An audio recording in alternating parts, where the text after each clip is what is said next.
Bonjour à tous et bienvenue dans votre rubrique préférée, tout ce que j'aurais aimé savoir. Aujourd'hui, dans cette rubrique, nous allons parler de la troisième étape d'une relation amoureuse. Est-ce que vous êtes celui ou celle vous avez déjà suivi les dernières rubriques sur les premières étapes, la passion, ou la lutte de pouvoir? Aujourd'hui, nous allons aborder l'étape du partage de pouvoir.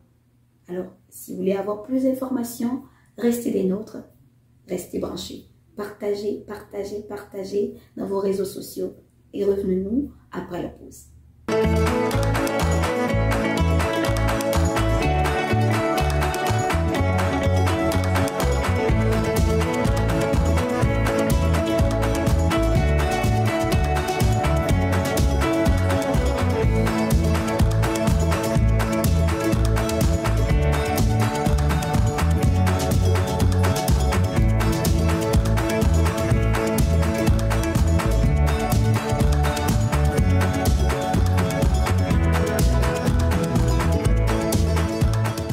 Alors, aujourd'hui, nous allons parler vraiment de la troisième étape de la relation amoureuse. Donc, on a parlé que les relations amoureuses, il y a 5 étapes. Et bien sûr, aujourd'hui, on va parler de la troisième, de la quatrième, cinquième étape. Parce que les deux premières étapes, à mon avis, sont les plus vraiment ardues.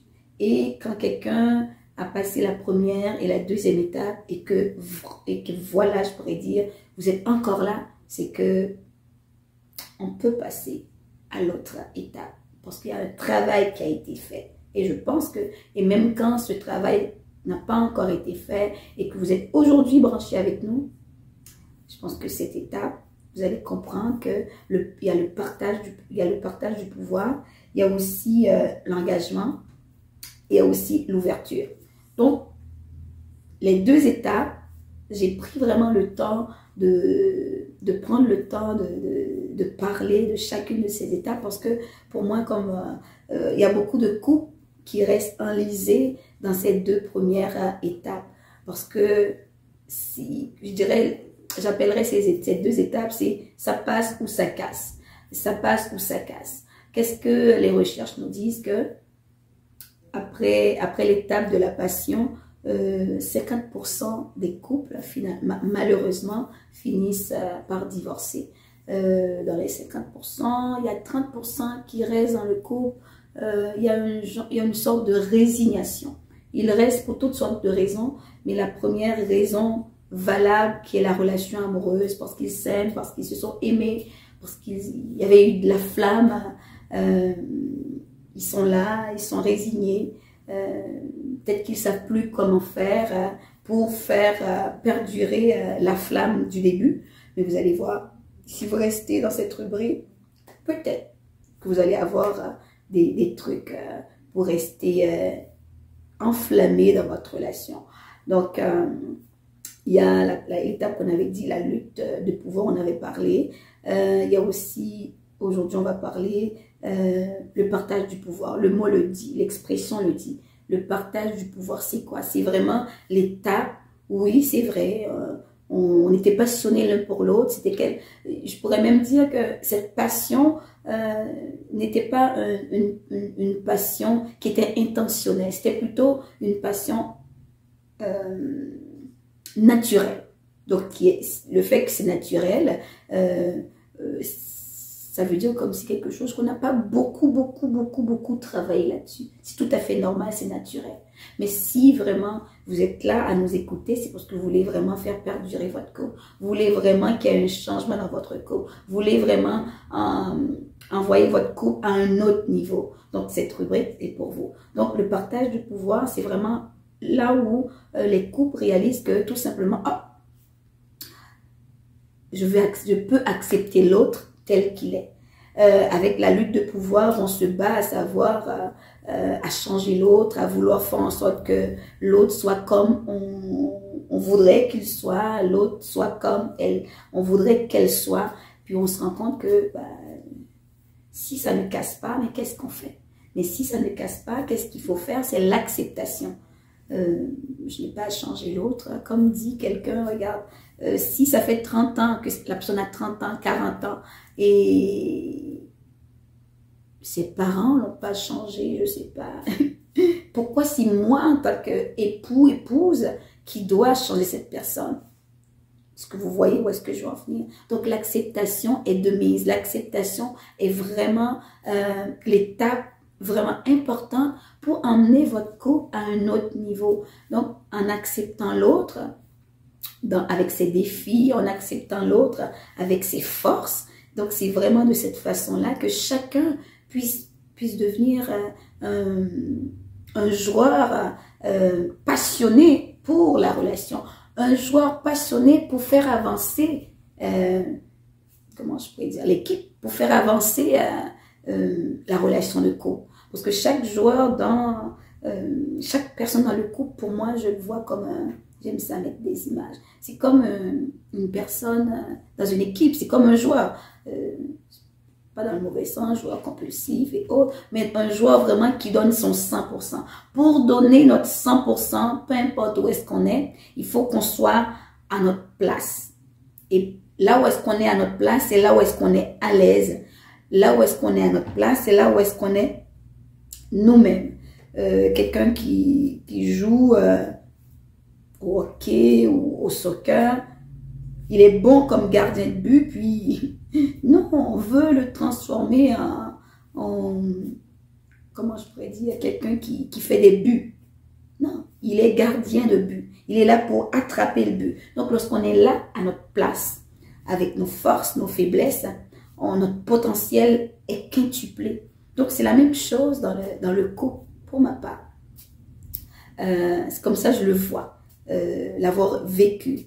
Donc, c'est vraiment important. Je ne suis pas là pour vous parler de mon vécu, mais c'est un exemple. J'aurais pu dire un exemple de cas clinique, mais c'est un exemple qui m'est venu à la tête. Donc, c'est vraiment être un joueur, pour être un joueur passionné, parce que la relation amoureuse, quelque part, on peut faire ranimer cette passion de façon intentionnelle. On peut aller chercher de l'ocytocine de façon naturelle. Puis on va voir un petit peu comment aller chercher cette passion-là, comment aller faire raviver la flamme en tant que couple. Donc, c'est important. Je pense que le point de départ, c'est l'acceptation. Et l'acceptation fait en sorte qu'il y a beaucoup de poids qui font en sorte que les choses deviennent plus légères. On est là. Parce que plus je te connais, plus je partage du pouvoir, je te laisse du pouvoir, tu me laisses du pouvoir, mais on est dans un autre jeu. On est dans une autre vibe, comme disent les jeunes. Moi aussi, je suis jeune.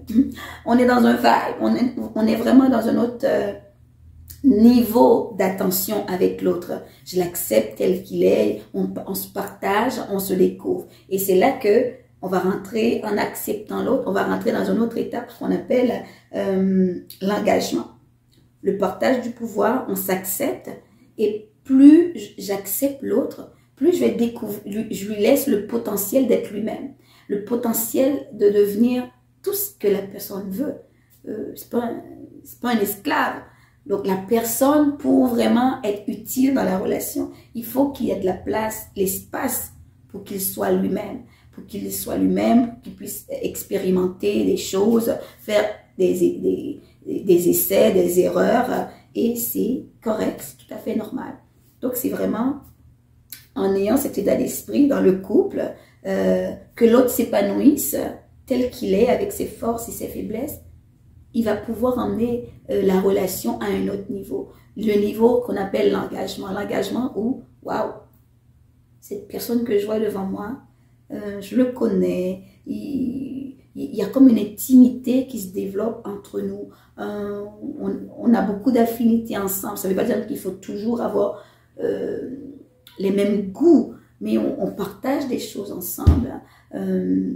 On a des visions de la vie qui se rejoignent et je trouve ça c'est merveilleux. Donc, je commence à connaître l'autre, je commence à partager avec l'autre et plus je partage avec l'autre, il y a le dévoilement. Je n'ai pas peur de me dévoiler à l'autre, l'autre n'a pas peur de se dévoiler à moi et là, on peut s'engager avec l'autre et de cette façon-là, comment je peux dire, la flamme, ce qu'on appelle la passion du début, peut être quintuplée parce que au début, je ne le connaissais pas. au début, tu la connaissais pas, mais pourtant il y avait cette passion. De cette passion, on peut aller la chercher tout simplement avec la découverte de l'autre. Il y a aussi la découverte de soi, mais c'est aussi la découverte de l'autre. Donc, dans l'engagement, on s'engage de façon réfléchie.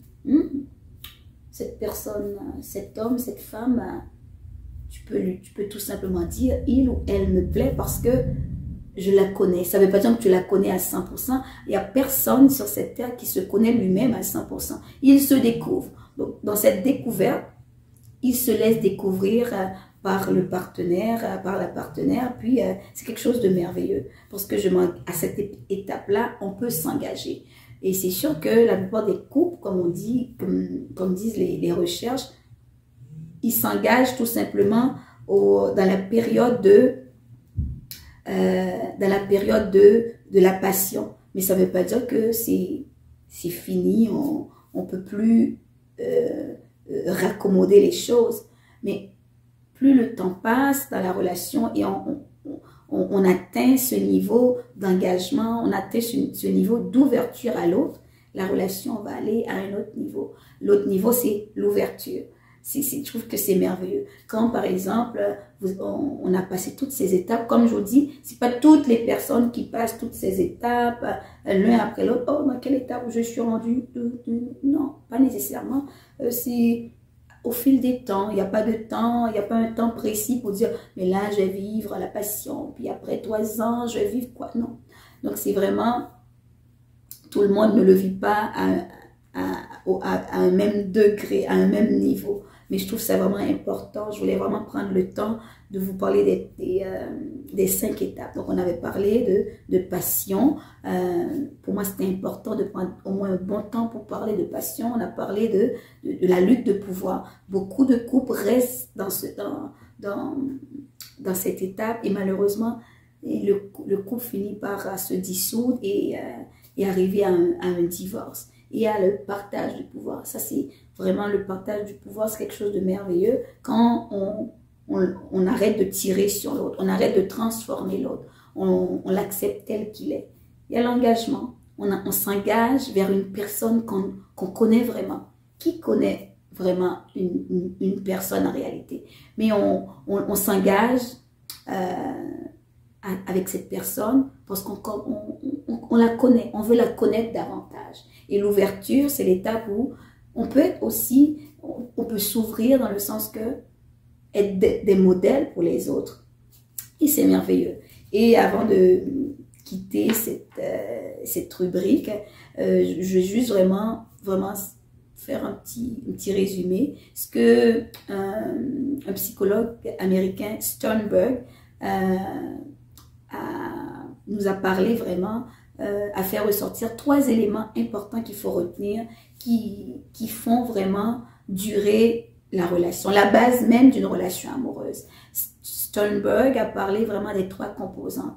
On en a parlé, donc, mais lui, il a parlé, il a rétréci les 5 étapes, mais on les retrouve quand même dans les 5 étapes qu'on a parlé. Mais je veux vraiment faire une petite conclusion. Le premier composant, c'est l'intimité. Le premier composant, pas l'intimité, c'est la passion. La passion, comme on l'avait décrit tantôt, c'est on est attiré par l'autre. Mais qu'est-ce qu'il dit, Sternberg? Ce n'est pas la passion qui va faire durer le couple. Il y a l'intimité et l'engagement.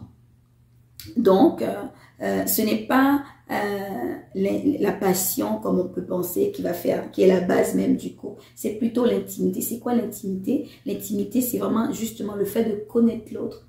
Le fait vraiment de laisser l'autre nous découvrir. C'est le fait de se dévoiler à l'autre. Alors, je ne sais pas dans quel état vous êtes rendu dans votre relation, mais si vous êtes dans votre relation de couple et vous voulez vraiment aller à un autre niveau dans votre couple, découvrir l'autre encore plus, ce qui vous reste à faire, c'est vous dévoiler. Non pas simplement physiquement, mais aussi de façon émotionnelle. Quand l'autre va vous découvrir de façon émotionnelle, il va encore davantage désirer, ça va attirer vers de la personne ça va faire en sorte que la personne va avoir plus d'empathie. La personne va vouloir vous soutenir. Peut-être que vous dites, mais là, si je me dévoile de cette façon-là, il va se moquer de moi, il va rire de moi, il peut se servir de cela pour me diminuer. Moi, je pense qu'une bonne communication est de mise. Donc, c'est vraiment important de savoir que l'intimité, pour avoir une bonne intimité, ça prend vraiment d'aller au-dedans. Intimité veut dire au-dedans, ce que nous avons de plus profond. Donc, vraiment de prendre le temps de le partager. Et c'est une de cette façon-là qu'on va vraiment faire avancer notre couple. La flamme aussi. On sait que la flamme, oui, il y a aussi de la nouveauté.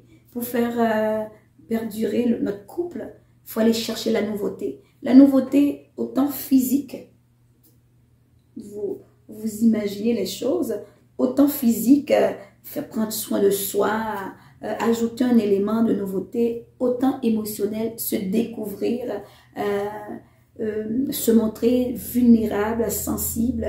Ce n'est pas une faiblesse, être vulnérable. Donc l'autre, on va attirer sa sympathie, on va attirer de la bienveillance tout simplement.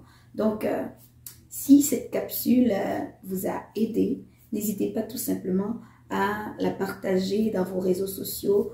Cliquez, likez. Si vous avez des questions, n'hésitez pas à m'écrire. J'ai hâte de lire vos commentaires. J'ai toujours hâte de lire vos commentaires. Elles ont un goût... ils ont un goût merveilleux pour moi. Donc, c'est mon cadeau. C'est tout ce que j'attends de vous. Donc, écrivez-moi si vous avez des questions par rapport à ce sujet qui est la relation amoureuse. On a parlé vraiment en 2 ou 3 rubriques. Alors, sur ce, je vous dis tout simplement merci d'avoir été à l'écoute. À la prochaine pour une autre rubrique. Mouah.